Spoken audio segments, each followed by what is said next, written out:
Hello and welcome to Lounging with Lisa, the video series that has me lounging while coming at you with thoughts of the day. I'm actually in bed, and earlier I did a video from my phone and it wouldn't upload.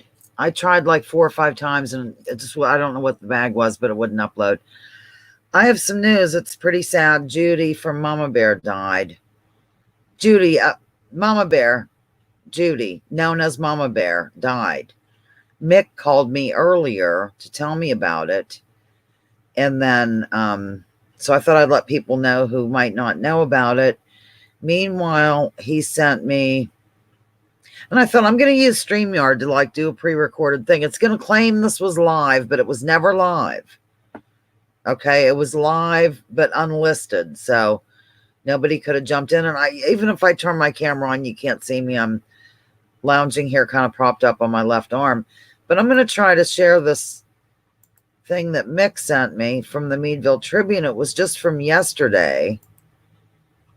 And okay, let me see if I can do this. Now, it's been a long time since I've done anything like this. Yeah, it's about Judy being a volunteer of the week.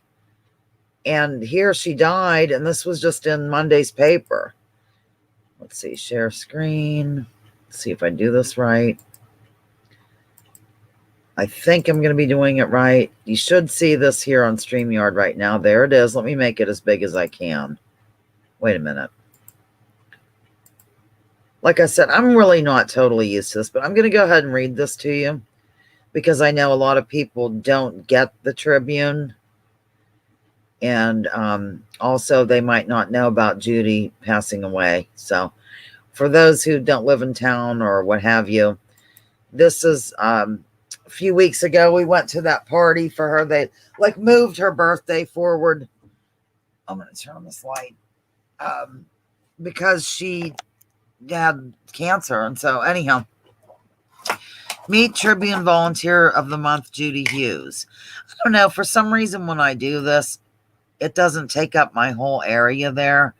I'm not sure why, but I'll learn about it later. Also, I thought I better use StreamYard because there she is.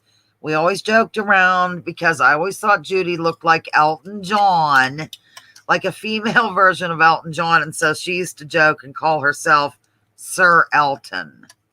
So she was very, had an excellent sense of humor and all. And also the reason why she has her hand on her chin like that, she always posed that way for pictures to hide her double chins. So there you have it. I've outed her secret, which she wouldn't care at all. She'd be laughing about it. Okay. Although she is, StreamYard, before I get going, I got this phone call the other day from my credit card company. And it was one of those deals where it was automated and, it's not a call to sell you anything, but there's been some activity on my credit card they were wondering about since I have not used the credit card in, over a year. So I guess 1 year ago, I used it for the special occasion.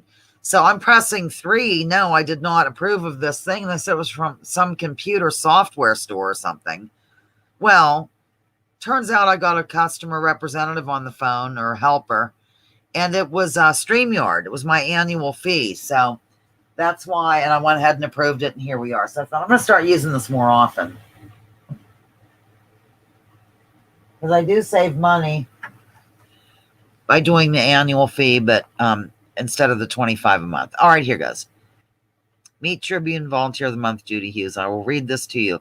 Although she is sidelined by lung cancer, Judy Hughes is still involved as a volunteer for her community of Coney Lake. Volunteering has been a way of life for the former owner of Mama Bear's restaurant, which operated on Route 322, for many years before the property was sold to what is now Lakeview Ford.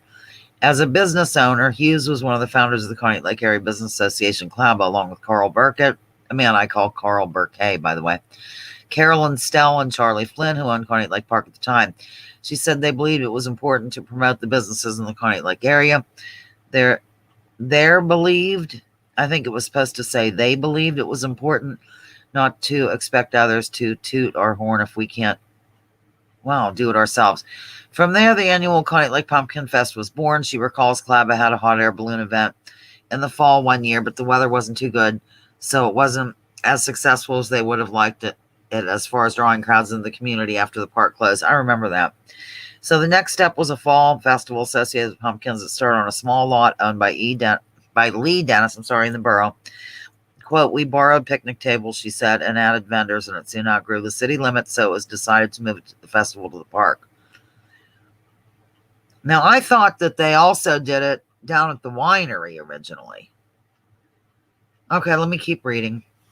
We started at the dockside, she said, noting there were a few vendors outside of that area. It soon became obvious that wasn't enough space, so it was expanded, now takes up most of the space in the park, as vendors rent space to display their wares in addition to special events are held throughout the 3-day weekend. Hughes has been in charge of the raffle to benefit the scholarship fund used to provide scholarships to college students. Although she can't physically get involved because of her illness, she is soliciting help from others to take over some of the duties, such as getting donations and selling tickets. And she is working with the committee to give her input about who and what to do, all from her reclining chair and using a cell phone. I can see this because she was on the porch in her reclining chair, not using a cell phone, but visiting. I go to turn this fan on. I'm having a hot flash. I'm not using headphones or anything. This was just a spur of the moment idea to do this, by the way. So forgive me, but I thought some people who don't live in town or do live in town might want to know about Judy's death and some of the stuff she's done for humanity. Input reclining chair. Although the scholarship fund has been the most recent part of the festival, it has already given out at least 10,000 in scholarships, she said. Pumpkin Fest is more than raising funds for nonprofits as well as for-profit businesses. It brings people into the community, she said. The biggest weekend for Conneaut Lake used to be Memorial Day, July 4th, and Labor Day for the tourist area. Now it's Pumpkin Fest, she added. Not sure how much Pumpkin Fest drives downtown business, but anyhow, it's a good thing for the restaurants and whatnot. She and Nancy Manning were the founders of the Pumpkin Fest, designed to extend the season for one more weekend. She's proud that was achieved. But before Pumpkin Fest, Hughes was involved in many aspects of the community, be it the Lakeland Museum, the Conneaut Lake Area Historical Society, or Conneaut Lake Park. She's done whatever was needed to promote the area. One day at the restaurant, the workers all noted the heavy traffic on Route 322 with cars backed up for a while and wondered what was going on. They discovered that was the day of Liberty II was brought up from the depths of Conneaut Lake, where it had been buried for 63 years. That was in 1985. And just for my viewers, I lived in Texas when this happened. Curious about the boat, Hughes got involved in helping raise funds to preserve it. The Lakeland Museum was founded and used to display the boat after raising about $80,000 to have it restored. She was one of those involved in raising the money and preserving the boat. She stayed involved with Liberty II even after the museum transferred its assets to the Historical Society. She was a charter member and was a board member of the society for a few years, representing the Liberty II committee. She believes that work was valuable to preserve the history of the boat, as well as other aspects of the community's history. I guess I should tell you this. Liberty II used to be a bootlegging boat, evidently. I've shown it on some videos way back in the day. If you search, I don't keep things in order. I suppose you could just type in my name and Liberty II or something, but it was on a trial run or something like trials, like to see how fast they'd go. I think I'm right. And it flipped over and sunk to the bottom of the lake, and they didn't find it until, when they brought it up that in 1985, evidently. She volunteered her services as a member of the Conneaut Lake Board of Trustees for a few years, working to preserve the amusement park. She also was one of the originators of the holiday in the park event, first designed to celebrate 110 years. By the way, my back's a lot better, of the park's history. The first year it was designed to have 110 years of trees in the park. In addition to the trees in the hotel adjacent area, visitors could ride through the park and view the other Christmas decorations. Hugh said, supposed to say Hughes, she loved the atmosphere and the community involvement of the event. Somebody needs to proofread these. But she did much more than serve on board. She picked up a paintbrush and painted various things at the park, as well as planted posies, she laughed. She is well known in the community for being a worker, both at her place of business and as a volunteer. She believes it's important to give back to the community and help it grow, be it on the ground, planning posies or making phone calls from a recliner. That's a cute line. Many of those who know her here, instead of her, agree and shared those sentiments at a recent open house given in her honor. That's the one I went to. One former worker noted she, quote, would not ask us to do anything she wouldn't do herself. That's totally true. I can speak from experience. She could also be like kind of be barky and flitty a bit, and we used to kind of joke about it. Okay, he said, adding she always made sure they did the work right before they had a break. They did the work right beforehand. Okay. Oh, yeah, she laughed about the wonderful memories she made volunteering as an employer.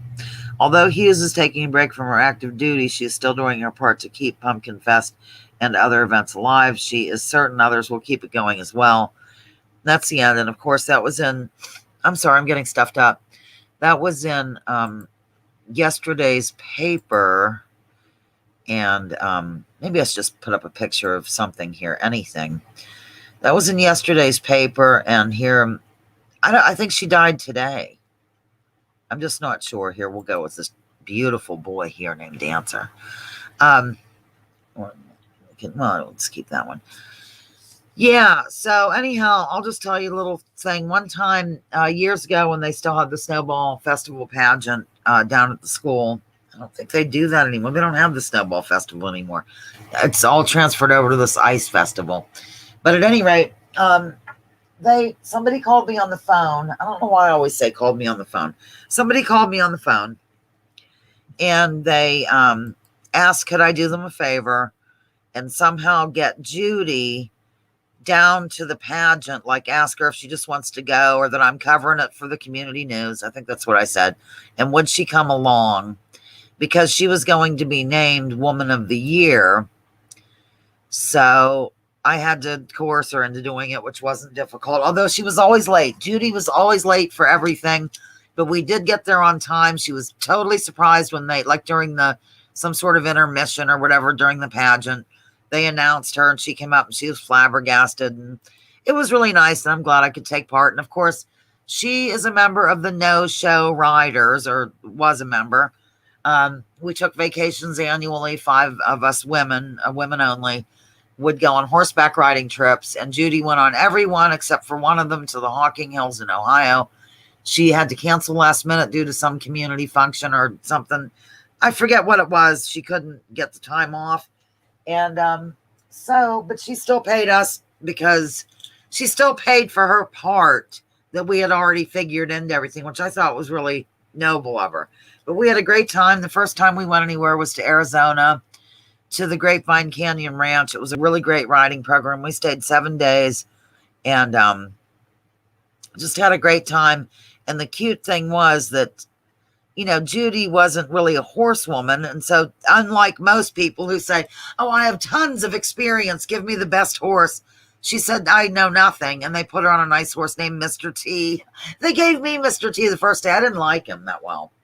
He was a paint. He just wasn't spunky enough.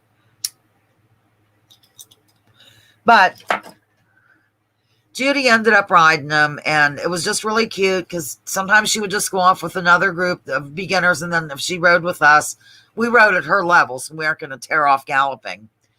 And somebody said, how are you with going down hills? And she said, I don't know. I guess we'll see how I am with hills. I've never done hills. And it was the way she said it. And eventually, within like 15 minutes of riding, she was able to light a cigarette up there and do all, get into her pouch and do this, that, and the other. And so we used to tease her and say that she could mix cocktails on horseback and smoke and, write a book or use a computer or whatever. So anyhow, those are just very basic memories of Judy. There's so many to tell, but anyhow, we all had t-shirts printed up with No-Show Riders on it. And it's just for people, you don't even have to have a horse. And we don't show, we don't do anything. You don't have to own a horse. All you do is ride. And so that's us, the No-Show Riders. Yeah, baby. Okay, I guess I'll just get rid of that picture. I just didn't want you to be bored with this little face thing of me. So that's the news. Maybe it was good that my phone didn't work uploading, because this will probably be a nicer quality video, and then you can see the little article about her in the Tribune. I don't know anything about calling hours or any of that jazz. as like I said, I just found out. I'd like to thank Mick for sending me this article. And I really think that's probably it. I'm going to take this out with some music, and I'm really just grateful and happy that I was employed by Judy for 11 years, and I've been friends with her for many, many years. Signing off here on Lounging with Lisa. Over and out.